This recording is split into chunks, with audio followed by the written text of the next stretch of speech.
Hi, my name is Gwen Fiona Mil Asasebes, and we are going to talk about curriculum in school. Okay, let's start. Definition. Curriculum represents the expression of educational ideas and in practice. The word curriculum has its roots in the Latin word for track or race course. From there, it came to mean course of study or syllabus. The curriculum exists at three levels: what is planned for the students, what is delivered for the students, and what the student experience. Curriculum typically refers to the knowledge and skills students are expected to learn, which includes the learning standards or learning objectives. They are expected to meet the units and lessons that teachers teach, the assignments and projects given to students, the books, materials, videos, presentation, and reading used in a course. The test, assessment, and other methods used to evaluate students' learning. An individual teacher's curriculum, for example, would be the specific learning standards, lessons, assignments, and materials used to organize and teach a particular course. Here are multiple definitions of curriculum from Oliva 1997. According to Olivia, curriculum is that which is taught in school, a set of subjects, content, a program of studies, a set of materials, a sequence of course, a set of performance objectives, a course of study, everything that goes on within the school, including extra class activities, guidance, and interpersonal relationships, everything that is planned by school personnel, a series of experience undergone by learners in schools. And lastly, according to Olivia, curriculum is what an individual learner experiences as a result of schooling. Now, for the types of curriculum, first we have the overt or written curriculum. It is simply a written as a part of formal instruction of school. It may refer to curriculum documents, texts, films, supportive teaching materials that are overtly chosen to support the intentional instructional agenda of a school. Thus, the overt curriculum is usually confined to those written understandings and directions formally designated and reviewed by administrators, curriculum directors, and teachers, often collectively. Second is the societal curriculum or the social curricula. As defined by Cortes 1981, Cortes defines this curriculum as the massive ongoing informal curriculum of family, peer groups, neighborhoods, churches, organizations, occupations, mass media, and other socializing forces that educate all of us through our lives. This type of curriculum can now be expanded to include the powerful effects of social media, like example the YouTube, Facebook, Twitter, Pinterest, and how it actively helps create new perspectives and can help shape both individual and public opinion. The third type of curriculum is what we call the hidden or covered curriculum. It means that which is implied by the very structure and nature of schools. Much of what revolves around daily or established routines. Longstreet and Shane offer a commonly accepted definition for this term. According to them, the hidden curriculum, which refers to the kinds of learnings children derive from the very nature and organizational design of the public school, as well as from the behaviors and attitudes of teachers and administrators. For example of this of hidden curriculum is messages and lessons derived from the mere organization of schools. The emphasis on sequential room arrangement, the cellular time segments of formal instruction, um, an annual schedule that is still arranged to accommodate an agrarian age, discipline message where concentration equates to students' behaviors where they are sitting up straight and are continually quiet, and so on. Fourth type of curriculum is the null curriculum. Null curriculum is something that we do not teach, thus giving students the message that these elements are not important in their educational experiences or in our society. From Eisner's perspective, the null curriculum is simply that which which is not taught in school. Some people are empowered to make conscious decisions as to what is to be included and what is to be excluded from the overt or what we call the written curriculum. Since it is physically impossible to teach everything in schools, many topics and subject areas must be intentionally excluded from the written curriculum. But Eisner's position on the null curriculum is that when certain subjects or topics are left out of the overt curriculum, school personnel are sending messages to students that certain content and processes are not important enough to study. Unfortunately, without some level of awareness, that there is also a well-defined implicit agenda in schools. School personnel send this same type of message via the hidden curriculum. These are important to consider when making choices. We teach about wars, but not peace. We teach about certain select cultures and histories, but not others. But our choices and our missions send messages to students. So that's the okay. Fifth type of curriculum is what we call the phantom curriculum. The messages, it refers to the messages prevalent in and through exposure to any type of media.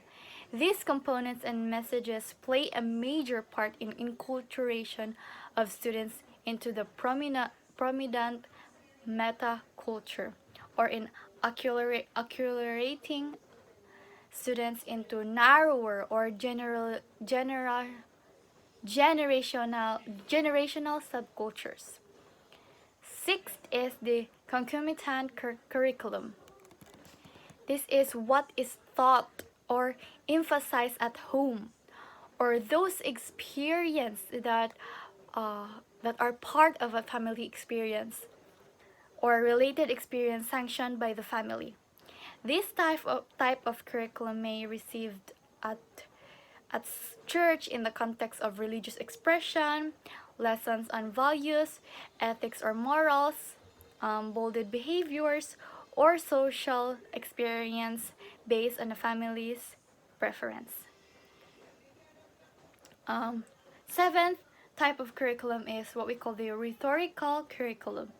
So, elements from rhetorical curriculum are comprised from ideas offered by policymakers, social officials, administrators, or politicians. These curriculum may also come from those professionals involved in concepts formation and content changes, or from those educational initiatives resulting from decisions based on national and state reports, public speeches, or from texts critiquing outdated educational practices. The rhetorical curriculum may also come from the publicized works offering updates and pedagogical knowledge. Next is the curriculum in use. This is a formal curriculum, or what we call the written or overt. Um, it comprises those things in textbooks and contents and concepts in the district curriculum guides. However, those formal elements are frequently not taught. The curriculum in use is the actual curriculum that is delivered and presented by each teacher. Next is the received curriculum. Those things that students actually take out of classroom, those concepts and content that are truly learned and remember. So that is why it is called received curriculum, from the word received curriculum. 10th is the internal curriculum. It is a process, content, knowledge combined with experiences and realities of the learners to create new knowledge. While educators should be aware of this curriculum, they have little control over the internal curriculum since it is unique to each student. Educators can explore this curricula by using instructional assessments like exit slips, reflective exercises, or debriefing discussions to see what students really remember from a lesson. It is often very enlightening and surprising to find out what is meaning for learners and what does not. 11th, the last type of curriculum is the electronic curriculum. From the word electronic, these are the lessons learned from searching in the internet for information or through using e-forms of communications.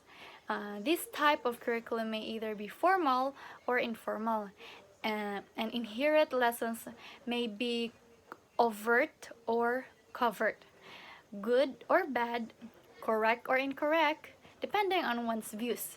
Students who use the internet on a regular basis, both for recreational purposes like blogs, wikis, chat rooms, listservs through instant messenger online conversations, or through personal emails, and sites like Twitter, Facebook, or YouTube.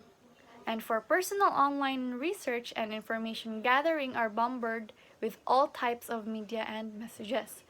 Much of this information may be factually correct, informative, or even entertaining or inspirational. But there is also a great deal of other information that may be very incorrect, dated, biased, preserved, or even manipulative. The implications of electronic curriculum for educational practice are that part of kanang overt curriculum needs to include lessons on how to be wise consumers of information, how to critically appraise the accuracy and correctness of information, as well as how to determine the reliability of electronic sources. Also, students need to learn how to be artfully discerning about the usefulness and appropriateness of certain types of information.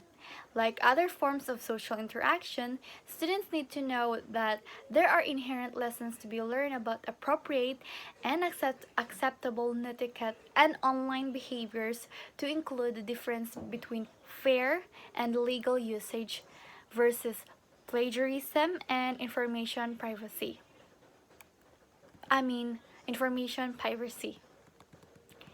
Now, let's move to the three levels of curriculum.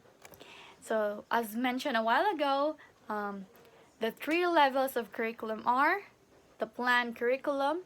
It is a curriculum that is intended to by the designers. Second is the delivered curriculum. It is organized by administration and what is taught by the teachers. Lastly is the experience curriculum, what is learned by the students. Okay. curriculum maps. What is curriculum map? Curriculum maps provide a means of showing the links between the elements of the curriculum. They also display the essential features of the curriculum in a clear and succinct manner. They provide a structure for systematic organization of the curriculum, which can be represented diagrammatically and can provide the basis for organizing the curriculum into computer database. So here's an example of a curriculum. As we can see there, this is a curriculum map, an example of curriculum map from a student's perspective. So as we can see there, there are boxes, and each boxes represent the elements of designs, and this can be broken down into further units, and each new unit can be related to other to illustrate interlinking of all the components of a curriculum. So yeah, as we can see there, so yeah, situation, so there a perspective of a student, and then there each boxes of content clearly stated, appropriate. So yeah, okay, that is a curriculum map. Now let's move to the components of an effective curriculum development process.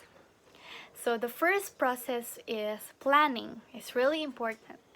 It is really important when you are developing. Yeah, it is. Yeah. First is planning. It is, for example, is convening a curriculum development committee, identifying key issues and trends in the specific content area, or assessing needs and issues. Next, next is the articulating and developing. For example, the articulating K-12 program philosophy, defining K-12 program grade level and course goals, developing and sequencing of grade level and course objects, identifying resource materials to assist with program implementation, developing and or identifying assessments, items and instruments to measure students' progress. And next is the implementing. So it is basically putting the new program into practice. And lastly is the evaluating. It is updating the program, determining the success of the program. So that's what evaluation means. So that's that is all, and that is all. Thank you for listening. I hope you learned a lot about this lesson.